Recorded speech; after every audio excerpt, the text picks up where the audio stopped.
Good morning, good afternoon, good evening, wherever you are in the world. We're glad to have you with us for this special webinar presentation brought to you by X-rite Photo. My name is Brenda Hipsher. I'm a field marketing manager with X-rite Photo, and today we're going to talk about why you need to be concerned about color management. There has been a lot of change in the photo business over the past few decades. One of the most important changes is our need to control color, contrast, and luminance or density in our digital color workflow. We call this system of control color management. Today, we're going to demystify color management and explain why it's necessary and talk about what you can do to keep your color workflow predictable and accurate. Our first question is color management important? But what the heck is it again? Well, color management is the name given to processes and technologies whose purpose is to maintain the consistent color appearance of objects and images as they're reproduced using a variety of different devices like scanners, cameras, monitors, projectors, and printers. Do you think that would be important? Predictable, consistent color? Well, yes, it is. All of these devices produce a slightly different set of colors. The range of colors that a device produces is called a color gamut, and generally, the larger one each device has, the better. We'll talk a little more about that later. Because all of our devices produce different color gamuts, color management is very important if we want predictable, consistent results. But is it difficult to understand? No. Color management has evolved now so that beginners can have a solid color workflow and stop wasting time and money throwing prints away, making the image look bad on the screen so it prints right, having work rejected for poor color, or worse yet, not getting jobs because your color is just not up to par. Now that sounds expensive. Is it? No. From easy-to-use professional solutions to the ultimate in software and hardware technology, X-rite has the solution for your color management workflow. Color management solutions are just about the only thing in your professional workflow that will pay for itself in short order in wasted time and wasted materials alone. But what does it really do? Well, first of all, it gives us predictable and consistent results. When you work on a file and send it to your own inkjet printer or to your lab, you'll know what to expect when you hold the print in your hands.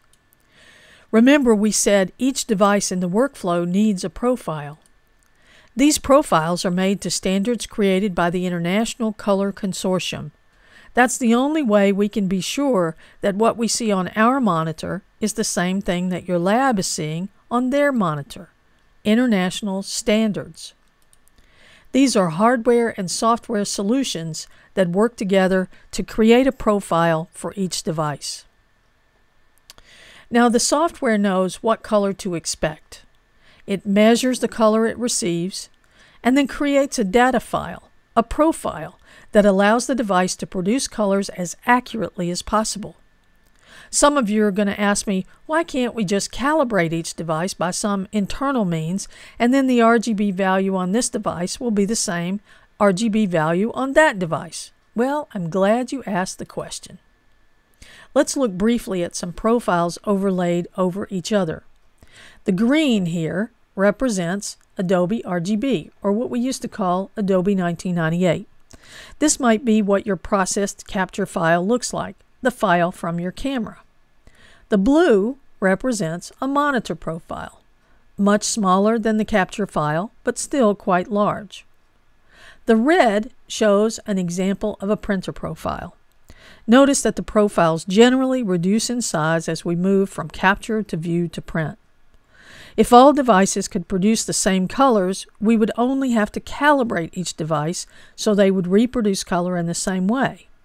But what do we do with colors that are out of gamut or out of range of the device that we're using and the device that we're going to reproduce it on, like from a camera out here to a print? Well, Color management to the rescue. Remember, color management is the name given to processes and technologies whose purpose is to maintain the consistent color appearance of objects and images as they're reproduced using a variety of different devices such as scanners, cameras, monitors, and printers. Now let's look at some common myths about color in a digital workflow. Myth 1. If I purchase a good monitor, it'll be accurate when I take it out of the box. Well, monitors often come out of the box very bright, contrasty, and cool. In addition, we may have multiple monitors that need to be matched, and your monitor needs to match the monitor at your lab. Since your monitor is the viewfinder that you use to make color corrections, it's vital that it be standardized. Color management ensures that your monitor is producing the colors as accurately as possible. If your monitor is not accurate, everything you do in editing your photos is just guessing and hoping for the best. Now, positive thinking is good for our emotional well-being, but maybe not so good for editing photos. Now, this is the most common response I get from folks when I start talking about monitor calibration and profiling. And I'm sure none of you have ever said this before. I'll just set it so that it looks good to my eye. Let's talk about eyes. Eyes are wonderful things. They try to analyze and make sense of the world. One of their most amazing characteristics is that they adapt to whatever is put in front of them. Eyes correct out color temperature variations so that tungsten light doesn't appear orange and fluorescent light doesn't appear green. Here's a simple exercise. Count the white dots for me. Now count the black dots. And this is just in black and white. Color is a function not only of our eyes, but also of our brain and body. Is magenta red or red magenta? It depends on who you're talking to. Have you ever heard the expression seeing red to describe someone who's angry? What about green with envy? Well, there's a reason why we use those terms. Our color vision changes depending on our emotions, how tired we are, whether we're hungry. Virtually everything about our physicality affects our color vision.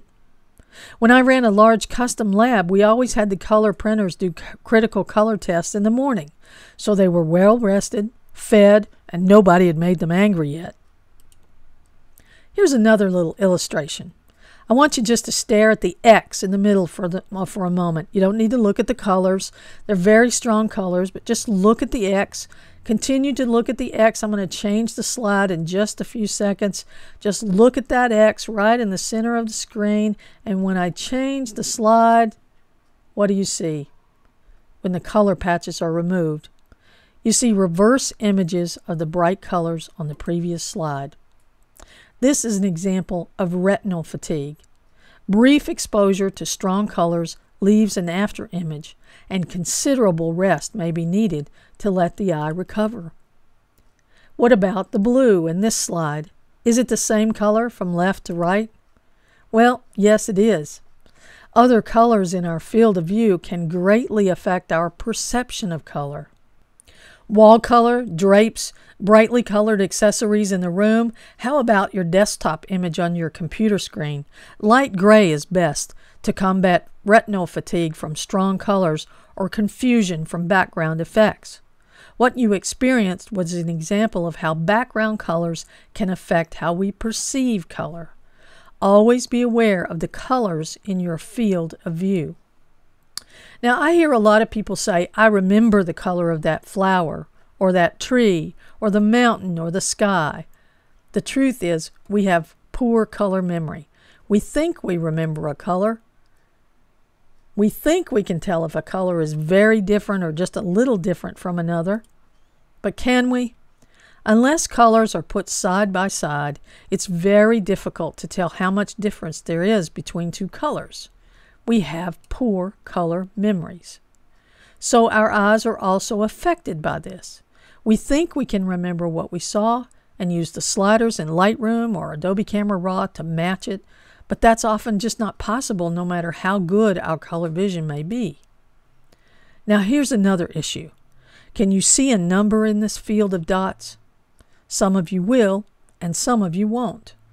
Some degree of color vision deficiency is very common in males and certainly does occur in females as well. Perhaps the most common form we've heard about is red-green deficiency. However, this condition can manifest in various ways. Color vision deficiency affects large numbers of the population, and photographers are certainly not immune. But it doesn't have to affect our ability to deliver an excellent file to a client or lab so that the end product includes colors that we may not even be able to see. Now, other things affect how we perceive a screen-to-print match, like the color of light we're using. White light from different sources provides different relative energy levels. The light source under which a print is viewed will affect the color we see. So lighting standards are required for accurate color viewing.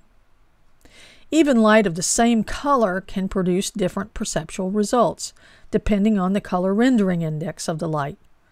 Things that look great in daylight that has a very wide spectrum may not look so good in daylight balanced light because the spectral qualities of the two light sources may be different. So if we're judging print output, we need to have some kind of standardized viewing conditions and understand the limitations that might be inherent in the lighting sources we use. Something else we can't escape is how age affects our color vision. As we age, our color perceptions change. The corneal lens yellows and becomes less flexible. So here are the issues that show us that eyes are not useful instruments for setting up our monitor. So what do we do? How can we make sure our monitor is accurately showing us the colors in our file? Well, you guessed it, X-rite. So let's look at some of the solutions that are available for calibrating and profiling monitors. First, the ColorMonkey Smile is amazingly simple. This solution is an entry-level solution for hobbyists, gamers, web designers, photo enthusiasts, anyone who wants to see color accurately on their computer monitor. Just calibrate, share, and smile. This solution gives a good quality profile for on-screen viewing. This is a monitor-only solution. Now, there are two monitor and projector colorimeter solutions especially designed for photographers and include support for wide gamut displays and new technology monitors and projectors. ColorMonkey Display is for people who want an easy-to-use solution at a value price. It's advanced display calibration made easy for all you color perfectionists out there. It's simply amazing. Our fast and intuitive wizard-driven interface makes it easy for color perfectionists to get amazing color at the speed of life. i1 Display Pro is the ultimate professional solution with software that includes video presets for video editing, custom patch sets that can include Pantone colors, and color palettes extracted from photographs, quality assurance test, uniformity check, trending, contrast ratio limiting, and it measures 5 times faster. i1 Display Pro is a professional display calibration solution for the most demanding color perfectionists. It's perfectly amazing, giving you perfect color faster with more control and options to satisfy the most demanding color perfectionists. Both of these devices are identical in architecture, filters, lenses, and the color engine that creates the profile is the same in both software packages. All three colorimeter solutions are available. You'll notice that the feature set for ColorMonkey Display and i1 Display Pro gives photographers what they need for calibration and profiling of their monitors for critical editing of digital files. Using a white point of D65 and a luminance level of about 100 candelas per meter squared is a place to start. The rule of thumb is, if your prints are too dark, your monitor is too bright. If you're only going to do one thing for your color management workflow, calibrate and profile your monitor, because if your monitor is not right, you're just guessing and hoping for the best. Your monitor is the place to start. Now let's look at myth number 2. If I have a good quality camera and shoot RAW, all my colors will be correct. Well, all sensors are not created equal. Color sensors and cameras can produce dramatically different results. Not only do different models of cameras produce colors very differently, often 2 cameras from the same model may produce colors in very different ways, even if they're set to the same settings. This can be a particular nightmare for photographers using multiple cameras on a shoot, trying to match 2 cameras. What comes out of the camera may or may not represent accurate color reproduction of the color response of the sensor in your particular camera. The sensor size and type can also vary from camera to camera, and different manufacturers may even use sensors from different technology types. How many of you know that when you're about to process a RAW file in Lightroom or Adobe Camera Raw, an input profile must be used to characterize your capture files? Right here. Camera calibration. The question is, are you going to use a generic Adobe standard profile that Photoshop or Lightroom chooses, or are you going to use a custom profile that allows your sensor to reproduce colors as accurately as possible? To create your custom profile for your camera, all you need is Color Checker Passport. Using Color Checker Passport on the set or during your shooting day is easy. Simply take one photo of your scene, including a Color Checker Passport. You'll want to do this for each camera and in each lighting condition as light changes during your shoot. That's all you need to do while you're shooting. Just take a photo of the color reference like you normally do to give yourself something to use as a white balance. Now let's look at using Color Checker Passport in Lightroom. When you're back at your computer, import your RAW files. Now you're ready to create your custom camera profile and reduce your post-production time dramatically. Just pull down the File menu and select Export or Export with Preset and choose the X-rite Color Checker Passport plugin. Give your profile a custom name for this camera and lighting condition. Lightroom will then convert this one file to a DNG file. Find that Color Checker Classic, that 24 patch Color Checker Classic. Line up on each one of these squares, analyze each square, and produce your profile. And the progress bar at the top left lets you know where you are in the process. When it's finished, you'll receive this notification. Your profile is ready to use. Now, Adobe programs cannot see a profile that is created when they're open. So anytime you create a profile that Lightroom or Adobe Camera Raw needs to see, you'll want to shut down the program and reopen it so that Lightroom or Adobe Camera Raw can see that new profile. Then come down to Camera Calibration, and you'll see the profile you just created. Just select your new profile. And you'll also want to do a custom white balance after you have selected your profile. Use the second gray patch on the Color Checker Classic, the one closest to the pure white one. You'll see the color change. Sometimes it'll be a slight change. Sometimes it'll be a large change. This is my color corrected image before the custom profile and white balance. I had done an in-camera white balance before I started shooting. But when I select the correct profile for the camera sensor I'm using and apply a custom white balance, the difference is a noticeable improvement, giving me good skin tones and neutral background with one click. Now all I need to do is select additional photos from the same camera in the same lighting condition. Make sure that we select the corrected profile image with the correct profile and white point setting first, then select all the ones that you want to apply that setting to, and just click Auto Sync. Just tell Lightroom what you'd like to sync. I choose white balance and calibration to be sure I'm not accidentally applying other settings, and then hit Synchronize.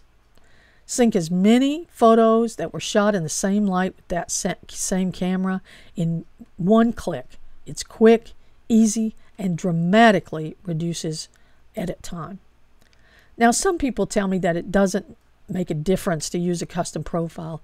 I'm going to show you just a couple of examples. Look at the blue in these windows in the cathedral in Cologne.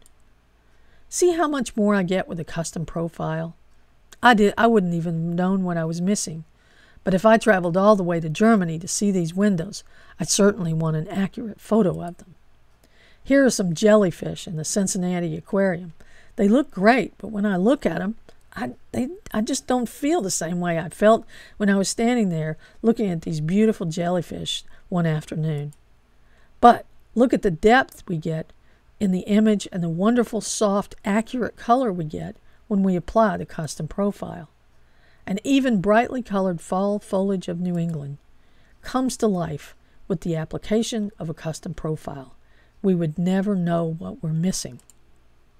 Color Checker Passport includes 3 targets in one solution. First, the in-camera white balance. It's particularly useful for JPEG workflow and for video. The second target is the 24-patch Color Checker Classic.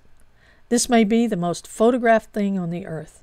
It's been the standard for color reference in photography for over 40 years, and this is the target that camera calibration software uses to create the D&G camera profiles.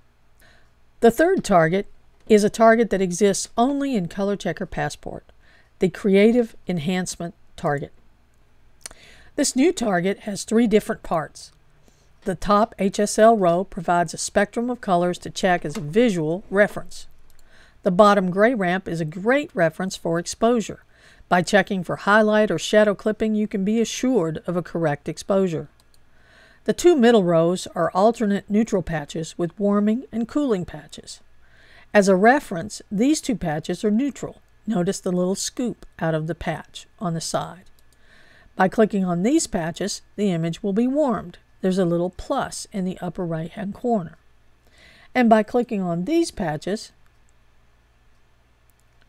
the image will be cooled, ideal for landscapes with greens and blues. Camera calibration software comes with Color Checker Passport. The software includes a plugin for Lightroom and freestanding desktop application for those who use Adobe Camera Raw for raw file processing. All of this comes in a hard plastic case that keeps the targets safe and sound. Now let's look at myth number 3. If I have a good printer, my prints will look good and the colors will be correct. Lots of people think that the kind of printer they use is all they need to think about to get good prints. But like the rest of our workflow, we want to take control of our printing workflow to get good quality results. Even if we have the very best printer, if we simply print allowing the print driver to make adjustments about the output, we may not get the results we want. So it's important to use a professional workflow to ensure we have control over the output. This is the magic formula for printing on your inkjet printer with a custom profile. If you calibrate and profile your monitor and follow this recipe for using printer profiles, your life is going to be a lot better. We want to let Photoshop or Lightroom manage the colors. We want to select the appropriate profile and choose the rendering intent that we prefer. And then turn off color management in the print driver. Set the resolution to 1440 or best photo and set the media type correctly. All of these things need to be set for each photo that we're printing. Usually we can make a preset. With one click, we can choose all of these options. Make a custom printer profile for best results. The specific paper, ink, and printer you're using must be profiled. Ideally, this profile is created in the environment where the prints will be done, so that factors like printer head wear and humidity can be taken into account. This is accomplished by printing targets from the device, software, measuring the target with a piece of hardware, then producing a custom profile. So what do we use to make custom profiles? Well, for profiling display devices, we use colorimeters like i1 Display Pro and ColorMonkey Display. To profile paper, ink, and printer combinations, we need a different device, a spectrophotometer. The easy-to-use option is ColorMonkey Photo. Now, ColorMonkey Photo calibrates and profiles monitors and projectors as well as printer profiles. And now it includes a Color Checker Classic Mini Target and camera calibration software, allowing you to make custom camera profiles too. It's the start-to-finish solution you've been looking for. For the ultimate in paper profiling, i1 Pro 2 solutions like i1 Photo Pro 2 and i1 Publish Pro 2 feature the newly designed i1 Pro 2 spectrophotometer, i1 Profiler software that includes optical brightener compensation, scanner profiling, and the Pantone Color Manager. Whatever your color management needs, X-rite has solutions to get your color workflow under control. From the ColorMonkey family, designed to give you wizard-driven software and the device that's right for you, to the i1 family solutions that cover all the bases for the ultimate in software versatility and state-of-the-art hardware, and right down to our Color Checker family, including the Color Checker Classic. The object that may be the most photographed one in the world is still the standard for camera capture for over 40 years. Now you can learn more from X-rite 24/7, 365, with webinars, videos, product information, articles on the blog, and more. Visit www.xritephoto.com and blog.xritephoto.com to learn more. Thanks for joining us today on this X-rite Photo webinar.